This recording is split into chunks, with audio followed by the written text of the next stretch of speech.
RTO વાળાને બોલાવો ને, કોઈ એક જણા બોલાવો તમારે જે રિસ્પોન્સિબલ ઓફિસર હોય આગળ. Please, જરા મારે ચર્ચા કરવી છે.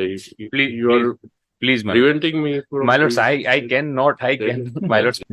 શું ચાલે છે તમારા આરટીઓમાં? તમારે ટ્રાન્સફર વ્હીકલ કરવા આવે, કેટલા ટાઈમે તમે ટ્રાન્સફર કરો છો વ્હીકલ? ઓનરશિપ ઓનલાઈન કરે કોઈ એપ્લિકેશન?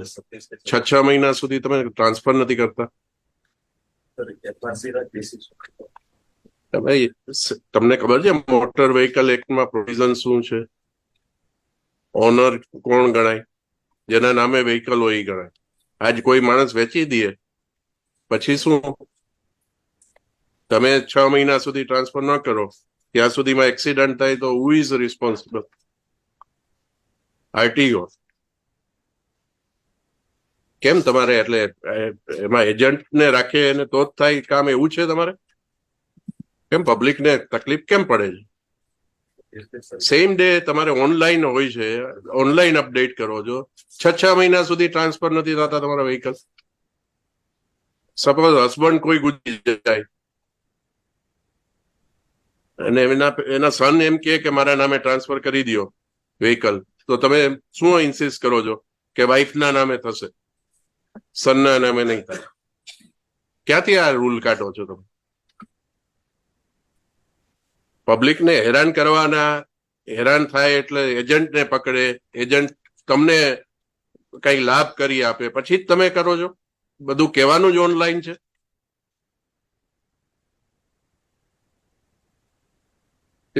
ફિટનેસ સર્ટિફિકેટમાં કેટલો ટાઈમ લો છો?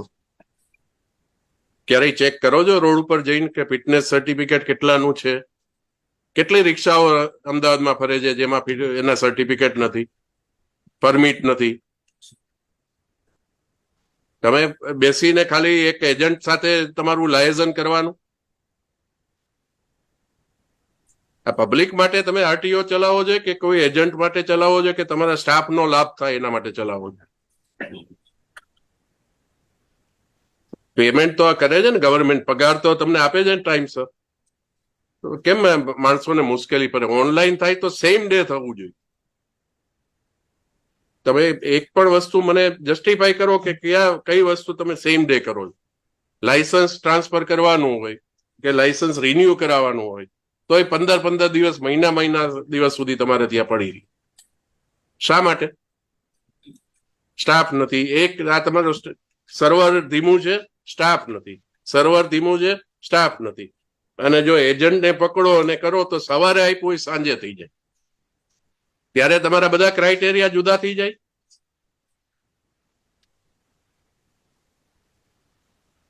તમારે સુધારો કરવાનો હોય તો નહીતર અમારે આમાં ઓર્ડરમાં અમે લખવાના જ છીએ. આ તો બધું ચાલે જ નહીં. એકદમ અંધેર તંત્ર છે તો. તમને એવું છે કે પબ્લિકને જેટલા હેરાન કરો એટલા પૈસા, જે ડિપાર્ટમેન્ટને સત્તા આપી છે એને હેરાન કરો એટલા પૈસા વધારે આપણને મળે. ગવર્મેન્ટને નહીં, જે કામ કરતા હોય એનો લાભ વ્યક્તિગત તમે જુઓ. Otherwise there is no purpose. તમારી પાસે કામ આવે તો સવારે આવે તો સાંજે કેમ ન થઈ જાય? બીજા દિવસે એક રિઝનેબલ ટાઈમ 24 કલાક, 48 કલાક.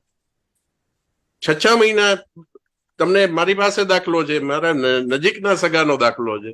6 મહિના સુધી એમનું એક્સેસ જેવું વ્હીકલ ટ્રાન્સફર નથી કરતા.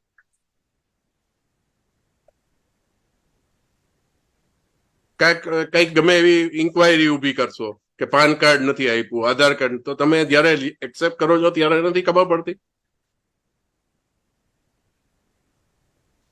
તમારે શું સિસ્ટમમાં કરેક્શન કરવાનું? મને વ્યક્તિગત કોઈ સામે વાંધો નથી, પણ તમારો જે એરિંગ ઓફિસર હોય, તમારો સ્ટાફમાં ઘણા ખૂબ સારું કામ કરતા હશે, પણ જે નથી કરતા અને જેની મેન્ટાલિટી આવી છે, માણસોના કામ દબાવી રાખે છે, એનું કઈ કરવાનું નથી તમારે?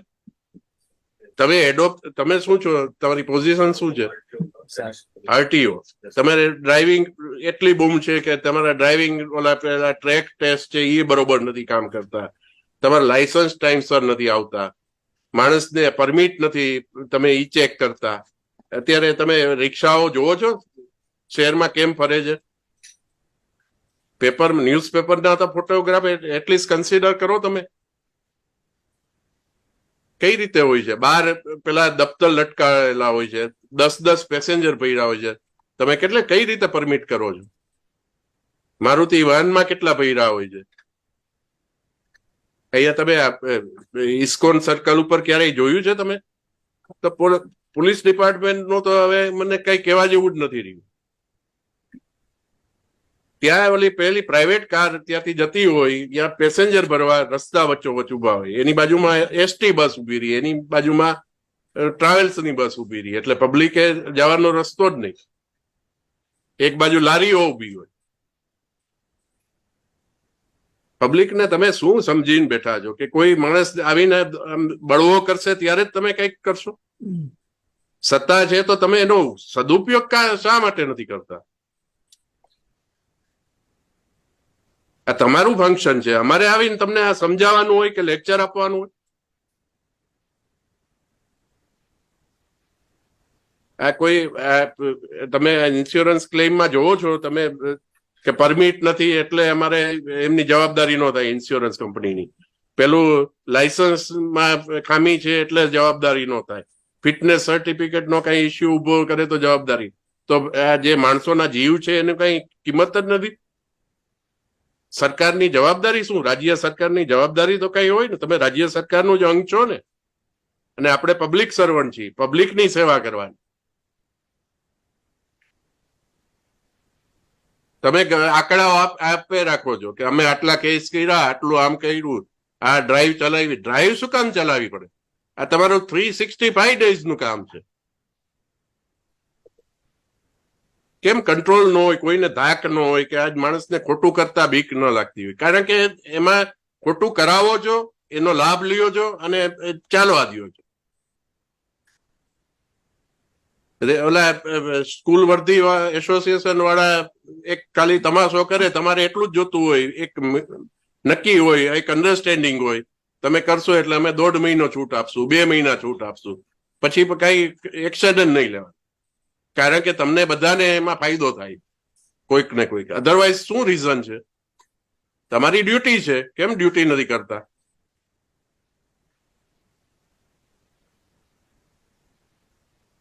કેટલા માણસો રોજના મરે છે એક્સિડન્ટમાં? જવાબદાર કલ્પેબલ નેગ્લિજન્સ તમારું પણ આવશે. અમે તો એ હદ સુધી લઈ જવા માંગીએ છીએ મેટર કે જે અધિકારી જવાબદાર હશે એનું જે એરિયામાં થશે, અમદાવાદમાં થાય જેટલા એક્સિડન્ટ, તો એમાં આરટીઓ જવાબદાર થાય, તમારા પોલીસ વાળા જવાબદાર થાય, અને રોડ જો રસ્તા ખરાબ હશે તો રોડ વાળા. હવે એ સુધી લઈ જવી પડશે. અધરવાઇઝ કોઈ ચેન્જ આવશે જ નહીં. તમને કોઈ જવાબદારી, કોઈ પણ જાતનું, તમારે એ લક્ઝરી બસો ગમે તેમ ફરતી હોય, તમે કોઈ દિવસ ચેક કરો છો? કોઈ દિવસ નથી. પોલીસને એટલી ઇન્ટરેસ્ટ જરાય બિલકુલ. કાલા કૂતા, ધોળા કૂતા જે ચાલતું હોય તમારું, આ બધું તંત્ર આપણે ચલાવવાનું છે. તમારી સિસ્ટમ ક્યારેય સુધારવાની નથી. સામાન્ય માણસ કેટલો હેરાન થાય છે. તમે જો ટ્રાફિકના કેટલા પ્રશ્નો થાય છે, કારણ કે આ બેફામ રિક્ષાઓ થઈ ગઈ છે. તમે કોઈ દિવસ એનો કઈ કંટ્રોલ કરવાનું વિચારો? ચાલે લોજિકલી, તમે લેજિટિમેટલી જે પણ તમે પરમિટ આપી હોય ને ચાલતી હોય, અને એ પણ નિયમ અનુસાર, તો બરોબર. બસો છે તો એ તમે નિયમ અનુસાર ચાલે તો તમારે કઈ વાંધો નહીં. તો એને પાર્કિંગ નું કઈક હોય, આ તે જે ઓથોરિટી તમારા જ્યુરિસ્ડિક્શનમાં જેટલું આવતું હોય એટલું તમારે કરવાનું. પોલીસે કઈ કરવાનું? પોલીસને તો કઈ ધ્યાન જ નથી આવતું કે શું થઈ રહ્યું છે. My lords, in our reply, my lords, we have incorporated that what are the actions taken in the recent past. મને એમાં તમારી ડ્રાઈવ છે ને, એ તો આંખમાં ધૂળ નાખવાનો કામ છે. તમને કેવું પડે કે તમે આવું એક્શન લ્યો, અને એ ફિગર ઉભા કરવા માટે તમે ખાલી એક કરો છો.